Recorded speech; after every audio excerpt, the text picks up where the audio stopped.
Pope Francis on Thursday urged the downtrodden to change the world economic order, denouncing a new colonialism by agencies that impose austerity programs and calling for the poor to have the sacred rights of labor, lodging, and land.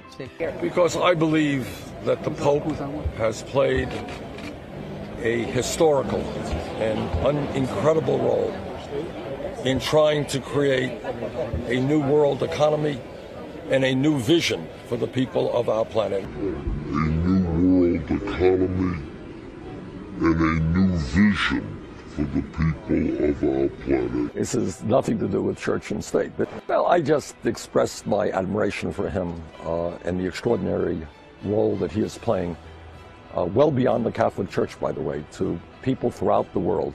We have got to ingrain moral principles into our economy.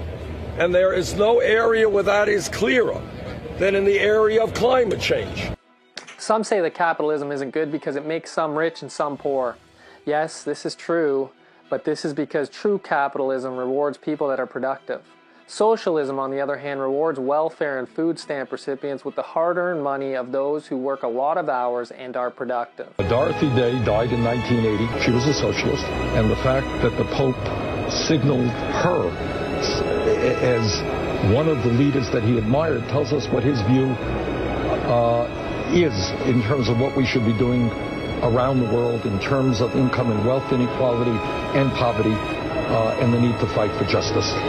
It continues to add regulations and restrictions which make it impossible for small businesses to operate, hiring more people and creating more jobs and giving higher incomes. The reason for the previous economic crisis was because of governments subsidizing high-risk purchases and high-risk business practices such as loaning to people who will never be able to pay back, taking money from the poor and giving it to businesses that are already failing such as Freddie Mac, Fannie Mae, General Motors, etc. Now ask yourself, is it smart to give more money to companies that aren't running good businesses? If your business wasn't succeeding, would it be okay to take taxes from someone else who is producing more, creating more jobs, and give it to your failing business? And this has continued to the point where the entire nation is now $19 trillion in debt, and that debt continues to increase by the second. That is socialism in action, and that is what the Pope is, a socialist. Think he's a socialist? Yes. What happens when you take taxes from the average middle-class businessman and create so many regulations that they can't afford to operate anymore? You end up in only major corporations and a giant society of debtors to an elitist few who will rule as kings. It was very important to do. Let's go ahead and listen in. About the need for a moral economy. To talk about how we inject morality into the global economy. This is the essence of what Pope Francis has been fighting for. So I am just so excited to be here, so proud to be here with other like-minded people who are trying to do our best to create a moral economy. This has nothing to do with church and state. And this is where socialism leads, and yet so few understand what the true goals are. With $19 trillion in debt, it is only a matter of time before collections start.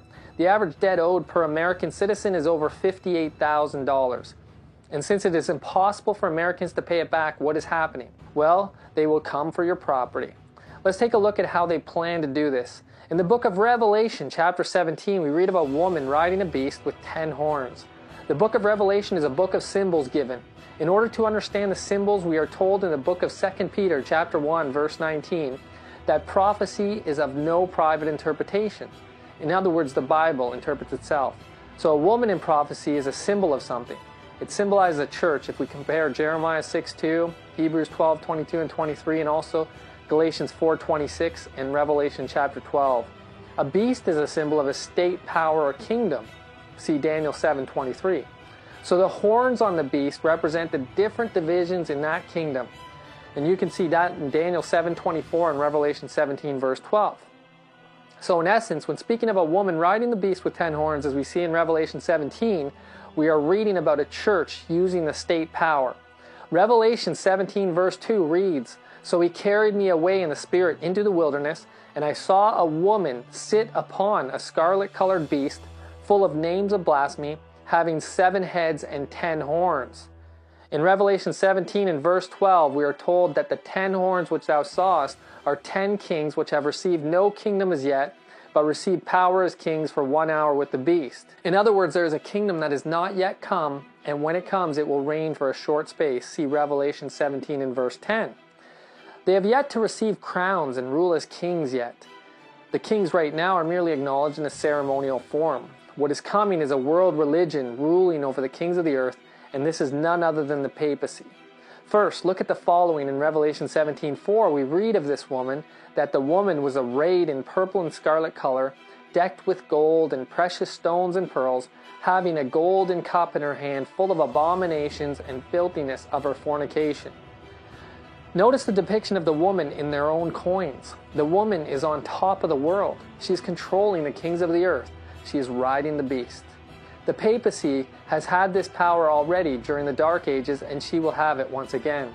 The power is already being given over. The papacy is calling for a new economic order. They want to control the economy. Why? Because they want to control who might buy or sell. The Bible tells us in the book of Revelation chapter 13 and verse 17 that no man might buy or sell save he that had the mark or the name of the beast or the number of his name. The buying and selling issue revolves around the law of God, and those who uphold the law of God, the enemies of the state, will be those who refuse to bow to the socialist decrees.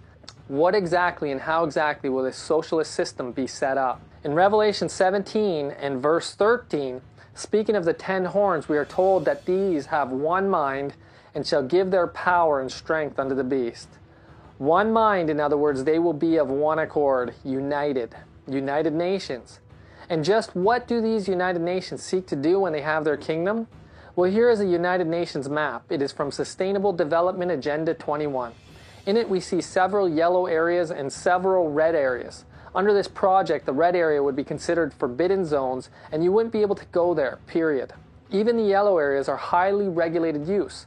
So if and when authorities gave you permission to go there, it likely would not be very often, and you definitely would not be living there. In fact, only the green areas would be for the normal use by people. On September 23rd of 2015, the Pope visited the United States Capitol, the heart of the nation, Washington, D.C. On September 24th, 2015, he addressed the United States Congress. 500 days earlier, we were told by a French foreign minister that we had 500 days to avoid climate chaos. We have 500 days to avoid climate chaos. Very important issue of climate change, climate chaos, and I said that we had 500 days to avoid climate chaos, and I know that President Obama and John Kerry himself are committed on this subject, and I'm sure that with them, with a lot of other friends, we should be able to reach a success in this very important matter. Only 500 days later, the Pope was in the United States on September 25th, headlining a speaking spot, and the topic at hand was his environmental encyclical, which had been released only 2 months earlier. The agenda was set. September 23rd, or 9/23, was hailed by many, and many realized that something seemed to be set for this date. It was the Day of Atonement, a once-a-year memorial also known as Judgment Day in the Bible, where the high priest goes into the Most Holy as a mediator or lawyer and stands before the judge. Interestingly, in the book of Revelation, chapter 17, John is being shown something about this woman. In verse 1, the angel said, "I will show unto thee the judgment of the great whore." And why is she judged? We are told in verse 2 of her sin. We read, "with whom the kings of the earth have committed fornication." In other words, she is supposed to be married to Christ, the church, and she instead has accepted the offer of Satan to rule over the kingdoms of this world. Jesus said, "My kingdom is not of this world," in John 18:36. And when offered the kingdoms of the world, rejected them. See Matthew chapter 4, verses 8 to 10. In the Pope's encyclical, he attacked capitalism, and what he has been pushing towards is a socialist agenda, particularly the United Nations socialist agenda called the Sustainable Development Agenda. The environment is therefore becoming not just a political and social issue, but has become a religious one. Because I believe that the Pope has played a historical and incredible role in trying to create a new world economy and a new vision for the people of our planet. I have long been a supporter of the economic vision of Pope Francis. His views on climate change have played a profound role. Let me tell you, I'm a member of the Senate Committee on the Environment. Pope Francis's encyclical has played a profound role in turning many people's minds around about the urgency of the moment in terms of dealing with climate change. The official signing ceremony for this agenda was actually on the Passover this year. On April 22, 2016, 178 countries signed. The countries that signed promised to do all in their power to implement this agenda. In a nutshell, the plan calls for government to take control of all land use and not leave any of the decision-making in the hands of private property owners. It is assumed that people are not good stewards of their land, and the government will do a better job if they are in control. Individual rights in general are to give way to the needs of communities as determined by the governing body, communism, socialism. How are you going to pay your debt anyway? So the plan is simple. They're coming to get your land very soon. Stay tuned for part 2 in this video series.